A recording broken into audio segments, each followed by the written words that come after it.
Арбаңыздар, бүгүнкү чыгарылышта чоң талкууга алынып жаткан Азиз Батукаев тууралуу сөз кылабыз. Анын өлкөдөн чыгып кетиши, тагыраагы чыгарылып кетиши тууралуу. Азыр Алмазбек Атамбаевке каршы көрсөтмө берип жаткандар убагында кандай сөздөрдү айтышкан? Аларды да тизмектейбиз. Эфирде Шапалак. Кримтөбөл Азиз Батукаев өлкөдөн чыгып кеткенине 6 жылдын жүзү болду. 2013 жылы 9 апрелде Айкыз оорулуу деген жүйө менен Нарындагы абакта отурган жеринен эркиндикке чыгарылган. Минтүү эмес, жол тандабаска салып автоунаалардын коштоосунда аэропортко чейин жеткиришкен болчу. Түрмөдө отурган кишини минтип кастарлап узатышканында бир мандем бар деп ошондой эле ызы чуу көтөрүлгөн. Депутаттык комиссияда түзүлүп, иликтеп, жиликтеп чыгышкан. Бул деген кып кызыл калып, элди алдамай. Эртең эле бирибиз айрандай ачылат. Муну саясат дейт. Саясатта үзөңгүлөш болуп жүргөндөр 6 жылдан кийин бири-бирин сата баштады. Бири-бирине каршы көрсөтмө берип, айланып келип, акыры Алмазбек Атамбаевке такалышты. Кто-то нормальный поверит, что президент Атамбаев мог попросить деньги у Батукаева, чтобы выпустить его из тюрьмы коррупции. И чтобы выбить показания, сажают Атаханов, Солянова, Рысалиев. Солянова, вы знаете, она меня уже несколько лет мучит, но я уверен, что она здесь вообще абсолютно... Кто-то эту аферу сделал, кто-то деньги заработал, начиная с Турсунбай Акуна, но не Солянов. Я ее все-таки знаю. Атамбаев бул сөздөрдү Аида Солянова камакка алынгандан кийин айткан. 2 айдан ашык темир тор артында отуруп, акыры экс башкы прокурор тергөө менен кызматташып үй камагына чыккан. Атамбаевке каршы көрсөтмө берип. Мен мурун кандай айтсам, ошондой ойдомун. Мендеги маалымат боюнча, мендеги өзүмдүн маалыматым боюнча ал киши ошондой көрсөтмөлөр берген. Аида Солянова номер 1 СИЗОдо 73 күн отуруптур. Көпчүлүк аны сындырышты деген ойдо. Атамбаевка каршы көрсөтмө алуу үчүн. Алардын ичинде Солянованын партиялаштары да бар. 13 жылы Аида Жеңишбековна Жогорку кеңештин депутаттарынын суроолоруна жооп берип жатып, Батукаевдин түрмөдөн бошотулушу мыйзамдуу болгонун айтканы бар. При решении вопроса об освобождении от дальнейшего отбывания наказания лиц, заболевших тяжелой болезнью, препятствующей отбыванию наказания, кроме лиц, заболевших психическими расстройствами, судья, учитывая тяжесть совершенного преступления, личность осужденного и другие обстоятельства деп жазылган. Мен туура түшүнүп атам сиздин сурооңузду. Бирок мен другие обстоятельства деп турсам, эмне деп айтышым керек? Сот туура эмес кылды деппи? Другие обстоятельства деп турса. А другие обстоятельства деген атайын өкмөттүн биринчиден мыйзамдары бар, экинчиден өкмөттүн токтому бар. Ушундай оорулар болсо, анда бул адамдар бошотулат деген деп турса, менден эмнени күтүп атасыз? Мен эмне деп айтышым керек азыр? Ушуга эле окшош мисалды алайлы да. Нариман Түлеевде соттун чечими бар да, оорусу бар, справкасы бар, чыксын деген бар. Бирок баш прокуратура заматта реакция жасап туруп, түрмөдөн чыгарбай кайра алып калды да. Баш прокуратура Батукаевди ушинтип алып кала алган жокпу? Мен Түлеев жөнүндө жооп берейин сизге. Түлеев действительно баягы жоопко тарта баштаганда ушундай айтылган. Аны баарыбыз эле көргөнбүз, пресс-конференцияда ушундай рак оорусу бар экен деп. Биринчиден, мен билишиме жараша, ал рак менен ооруйт экен деген врач, ал областта специалист эмес. Биз дароо текшерүү жүргүзгүбүз келди. Эми ушинтип айтылып аткандан кийин, тем более рак деп айтылып аткандан кийин сөзсүз түрдө текшерүү болуш керек, экспертиза болуш керек. Анализдер алынып баштаганда Түлеев өзү баш тарткан. А бул ситуацияда тескерисинче туугандары кайрылып атат, өзү кайрылып атат, омбудсмен кайрылып атат. Аягында анан ошолордун кайрылууларынын негизинде анан кисин кайрылып атат. Эки башка ситуация.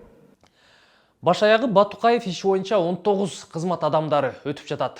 Тергөө менен алардын басымдуу бөлүгү кызматташууда. Азыр Атамбаевке каршы көрсөтмө берип жаткандардын бири Шамил Атаханов. Ал кезде Атаханов күч түзүмдөр блогун жетектеген вице-премьер болчу. Шамил Атаханов дал өзү Батукаевди бошотуш керек деп Атамбаевке кирип чыкканын Феликс Кулов айтып чыккан эле.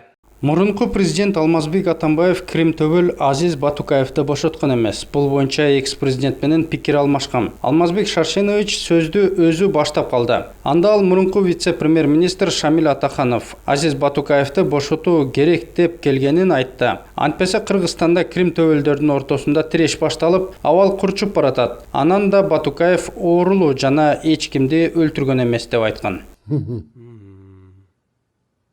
Кызык экен, а? Чынында бул баарына эле кызык. Бирок Шамиль Атаханов башка басылмага маек берип, бул сөздөрдү төгүнгө чыгарган.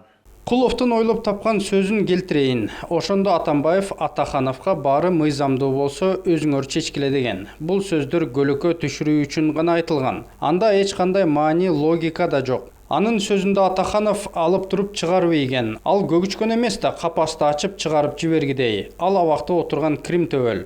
Мыйзам боюнча бир канча ведомстволордон өтүшү керек. Сот, прокуратура, медицина жана башка. Бул жерде вице-премьер деген жок. Ал кандай көрсөтмөлөрдү берген? Далилдер гана, алар жок жана болушу мүмкүн эмес. Эмне болду? Эмне болмок эле, ошол. Менин акыр айтканым келди. Айткандай эле Атаханов кармалып, бирок чыдабай тергөө менен кызматташууга макул болуп эркиндикке чыккан. Үй камагына. Эта фикция скоро лопнет. Фикция же жалган жарылган жок. Же жарылдыбы?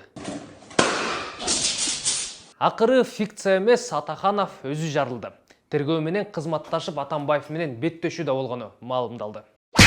Тергөө менен кызматташып темир тордон кутулгандардын катарын жаза аткаруу кызматынын мурдагы төрагасы азыркы депутат Зарылбек Рысалиев да толуктайт. Бул кишинин айланасында дагы көп сөздөр айтылган. Ал өткөн жылы гезиттердин бирине маек берип, Батукаев ишине байланыштуу Куловду, Атахановду жана Болот шерди сотко берерин айтып чыккан болчу. Эмнеге Кулов, Атаханов жана Болот шерден компенсация өндүрүүнү көздөп жатасыз? Алардын айынан менин аброюма шек келди. Биз баарыбыз ички иштер министри болгонбуз. Батукаевдин иши боюнча мен күнөөлүү болуп, алар аппак болуп калбашы керек. Мен башкы прокурордон сурандым. Эмнеге Куловду, Атахановду, Болот шерди суракка чакырбайсыңар деп. Аэропорттун VIP залы аркылуу өтүүгө жогорку кеңеш лидерлери уруксат берген. Кулов Арнамыз фракциясынын лидери, Атаханов вице-премьер-министр болчу. Мен билем ким канча акча алганын. Тергөөнүн жүрүшүндө айтып берем. 5 жыл күттүм, дагы күткөнгө даярмын. Эгерде тергөөнүн жүрүшүндө мени чакырышпаса, мен өзүм барып арыз жазганга даярмын. Жаңы башкы прокурор келди. Эми акыйкат каралат деп ишенем. Мейли магабы, башка бирөөгөбү айып тагышсын. Күнөөлүү киши жазасын алып, акыйкат болушу керек. Кудай карап турат. Эмнеге тергөө создуктурулуп жатат? Мен башынан бери эле айтып келем, Куловдун, Атахановдун, Батукаевдин карындашы менен телефондук чалууларын чыгарса, баары ачык болуп калат. Бирок ушул убакка чейин ал жасалбай жатат. Видеолор бар, аны карашсын. Эми бул генералыбыз эмне дээр экен? Ким кимге канча акча бергенин айтып, берки эки кесиптеши Кулов менен Атаханов тууралуу тергөөдө эмне сөздөрдү айтат болду экен? Күтө туралы. Экс акыйкатчы Турсунбек Акын тууралуу айтып кетпесек болбойт. Бул киши Батукаевди чыгаруу үчүн Крим төбөлдүн эжесинен $100 000 алган деген маалымат эсиңизде болсо керек. Менин жолдошум Адам Хамидов бир нече жолу Бишкекке барып, акыйкатчы менен жолуккан. 2012 жылдын мартында Адам Акынга $100 000 берген. Тиги тил кат жазып берген. Хава Хамидова Турсунбек Акын дагы $400 000 АКШ долларын талап кылып жатат деп айтып чыккан.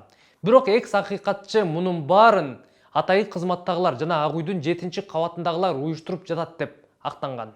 Мени акча алган деп жазып атышат. Бул калп. Мен эч кимден акча алган эмесмин. 10 апрелде Бусурманкул Табалдиев мага телефон чалып, бардык чиновниктердин телефону өчүк. Журналисттерге мени жооп бер деди. Ошондо мен Батукаев боюнча биринчи жолу айтып чыктым. Мен анда дарыгерлердин чыгарган диагнозуна ишенгем. Ошол доодурлар койгон диагнозго ишенбей, кайра аны текшерип чыгууну талап кылсам болмок экен. Азыр убагында анын укугун коргоп чыкканыма өкүнөмүн.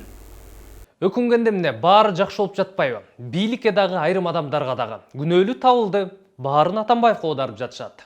Башкы прокурор өкүңөр жакшылап текшерип, мага тезирээк жообун бергиле. Сыягы жооп эрте эле берилет окшойт. Сот процесстери Атамбаевсиз болгондо дагы толук бойдон жабык өткөрүлөт экен. Журналисттер аны эч кандай кылып чагылдыра алышпайт. Бул иш аябай сыр болуп жатыптыр.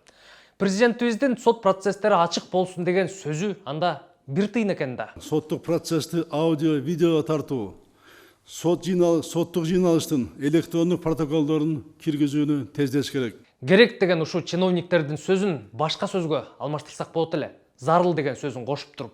Батукаев иши коомчулукта кызуу талкууланып жаткандан кийин ачык эле өтсө деп көпчүлүк нааразы.